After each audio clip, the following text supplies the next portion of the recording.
Nesse vídeo vamos conversar do episódio 30 de Soul Soul no Frieren, ou o segundo da segunda temporada. Primeiro, vamos ver como outro herói além do Himero marcou o mundo e o que ele representa. Já na segunda parte, vamos lembrar alguns valores, consequências do orgulho e que demônio bom é demônio morto e sucubus em hentai. Sério isso? O episódio começa de uma forma muito familiar. O grupo aceita limpar uma estátua de herói, em troca de uma magia inútil. Mas para surpresa de todos, fora quem viu o título, não era o Himero, mas o Herói do Sul. A história já tinha mencionado que o Himero venceu o Mao, mas não foi o único a tentar. O Herói do Sul foi mencionado como um contraste entre o perigo da jornada e como o grupo lidava com ela. Mas aqui, ele é dito como o herói mais forte da humanidade. Difícil convencer alguém disso, hein? Ah é? Além de chegar em Endi em apenas um ano, ele lutou sozinho contra o Conselheiro do Mao e os 7 Sábios da Destruição, levando com ele 3 dos 7 e o subchefe final. Para comparação, o grupo da Frieren só conseguiu derrotar 2 deles. Esse cara é diferenciado, pô. Esse cara é bom, velho. Mesmo assim, sua convicção, valor e principalmente exemplo superam em muito sua força. Enquanto viajava, ele tentou recrutar Frieren sem sucesso. E isso pode ter sido proposital. Ele revela ser muito forte por poder ver o futuro. A dúvida que fica é se ele só via um futuro possível ou as possibilidades, já que o herói diz que mesmo com a Frieren junto, ele morreria. E considerando que ela tinha que estar com o grupo do Himero para derrotar o Mao, levar ela não fazia sentido, a menos que ele soubesse que precisava incentivá-los.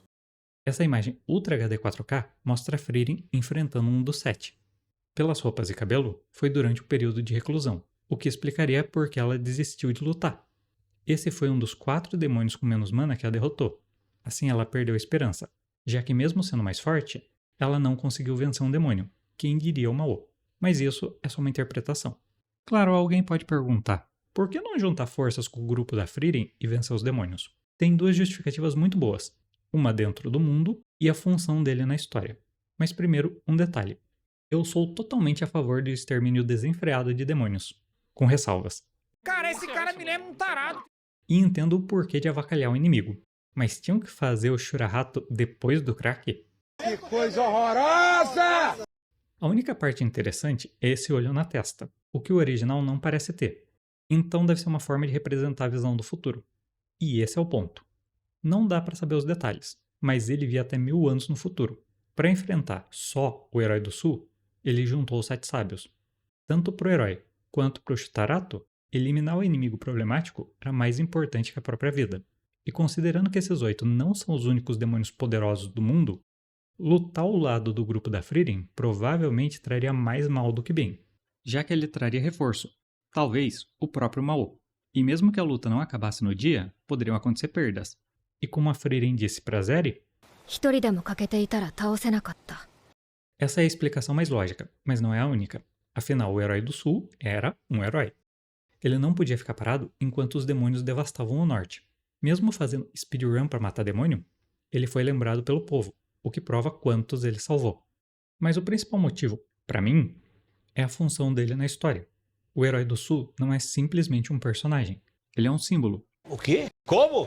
Até agora, todo herói em Frieren é extremamente humanizado, para passar aquela mensagem que pessoas extraordinárias ainda são pessoas.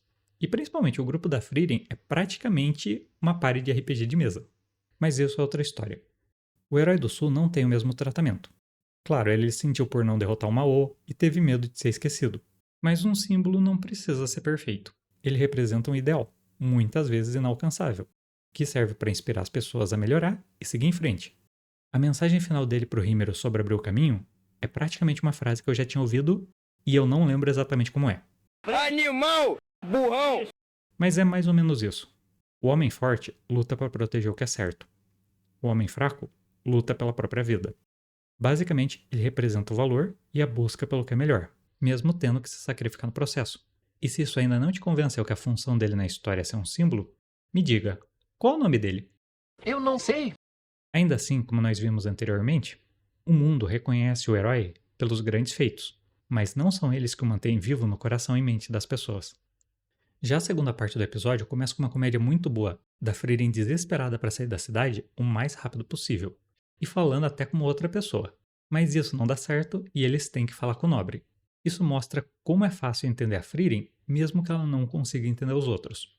O motivo para não querer ajudar pode ser só para a história ter comédia, mas dá para teorizar um pouco. Ela é rancorosa. Mesmo o problema tendo sido com o bisavô, o bisneto, que não parece ser tão tirano, quase se lascou, o que indica que, mesmo mudando um pouco, a Frieren ainda é fria. Ainda assim, tem uma interpretação muito boa do porquê a Frieren pega magias inúteis pelos serviços. Primeiro, porque ela gosta. Mas é um jaguara mesmo. Mas mesmo sendo um pouco indiferente, ela ainda foi parte do grupo dos heróis, e sente a necessidade de ajudar os outros. Então, uma magia que ninguém liga, o conhecimento em ervas e outras coisas, são uma forma para ela ser recompensada sem ser paga. Que coisa mais linda! No jantar ela aceita o serviço, recuperar a espada da família das mãos de um demônio. Mais uma vez. Afinal, deixar a espada nas mãos dele faria os esforços do Rímero serem em vão. Além disso, ela não tinha muita escolha e tinha um grimório em jogo. Na busca pela espada, duas coisas são confirmadas. O Stark não leva jeito para pescar e o trauma com cobras é real. Eu estou com medo. No fim da busca, eles encontram uma vila destruída, sem habitantes e uma sacerdotisa de passagem. E sim, dava para perceber que ela era um demônio. Não só pela situação, mas principalmente pelos olhos. Todos têm os mesmos olhos sem vida, o que já mostra um pouco da sua natureza. Ela tenta enganá-los, mas a Frieren tem muita experiência com isso. Já vocês dois? Desonra! Desonra pra toda a sua família! Vamos deixar toda a discussão sobre os demônios em si para depois. Primeiro, a luta. Esse foi um dos poucos casos em que vimos o grupo inteiro lutando juntos, com a Frieren e a Fern partindo para o ataque, enquanto o Stark tanca e salva as DPS. Para não prejudicar aqueles que não prestaram atenção ao lance, vamos mostrá-lo novamente com a magia do replay. Replay. Eles obliteram a demônia sem muitos problemas, então vemos um flashback da missão original, lembrando porque o Rímero é um personagem tão bom. Ele equilibra um herói que sempre ajuda e pensa nos outros, junto de um aventureiro de espírito livre que busca emoção. No fim do episódio, tem uma conversa mais longa sobre os demônios, a espada e as pessoas. Então, vamos discutir também. A espada foi roubada 2 vezes, mas sofreu várias tentativas durante os anos, o que torna a situação se repetir menos conveniente. E o nobre não se desfez dela não só pelo orgulho, mas porque um demônio faria um genocídio se a conseguisse, justificando a situação. E isso me dá margem para falar sobre aquela piada besta / estupidez que falam sobre Frieren e os demônios. Essa é uma história clássica do bem contra o mal. Tá, tecnicamente o foco da história são os personagens, por isso a história do mundo é simplificada. E para surpresa do povo, os demônios são maus. Desde o começo, eles são representados, não como pessoas, mas como monstros. お前たち魔族は人の声真似をするだけの言葉の通じない猛獣だ。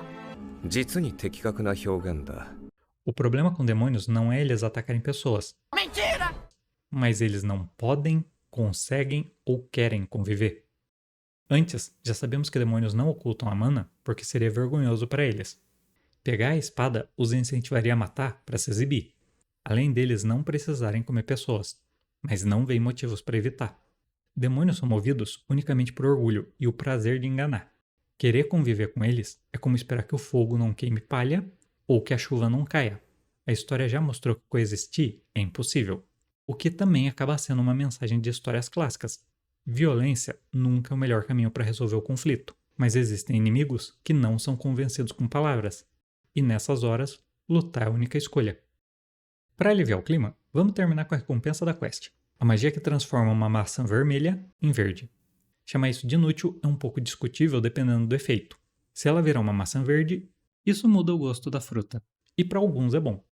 Mas se ela só mudar de cor, realmente seria bem inútil. E para mim essa é a melhor opção.